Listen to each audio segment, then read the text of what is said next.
আপনি কি পড়া মনে রাখতে পারছেন না? তাহলে আজকের ভিডিওটি আপনার জন্য। পড়া মনে রাখার 5টি কৌশল, যা জানলে আপনি অবাক হয়ে যাবেন। চলুন জেনে নেওয়া যাক। নাম্বার 1, মস্তিষ্ককে প্রশ্ন করুন। পড়া শুরু করার আগে নিজেকে জিজ্ঞেস করুন, আজ আমি কি শিখতে যাচ্ছি? মস্তিষ্ককে প্রশ্ন করে যদি আপনি পড়া শুরু করেন, তাহলে মস্তিষ্ক উত্তর খুঁজতে থাকে। তখন আপনার পড়া সহজে মনে থাকবে। নাম্বার 2, রঙের ব্যবহার করুন।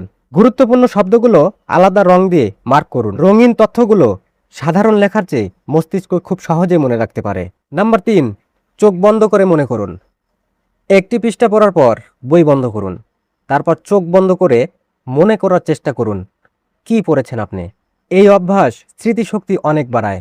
নাম্বার 4, হাঁটতে হাঁটতে পড়া বলুন। হালকা হাঁটতে হাঁটতে নিজের ভাষায় পড়া বলুন। এতে মস্তিষ্ক আরও সক্রিয় হয় আর পড়া দীর্ঘদিন মনে থাকে। নাম্বার 5, ঘুমানোর আগে যে পড়াগুলো পড়েছেন সেটা রিভিশন করুন।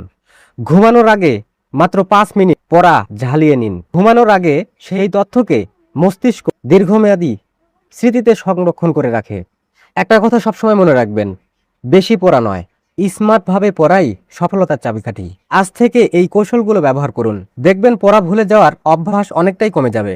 এমন আরও আনকমন ও কার্যকর শিক্ষামূলক টিপস পেতে আমাদের পেজটি ফলো দিয়ে রাখুন। আর যারা চ্যানেল থেকে দেখছেন, অবশ্যই চ্যানেলটি সাবস্ক্রাইব করে রাখুন। সবাইকে অসংখ্য ধন্যবাদ জানিয়ে শেষ করছি। আল্লাহ হাফেজ।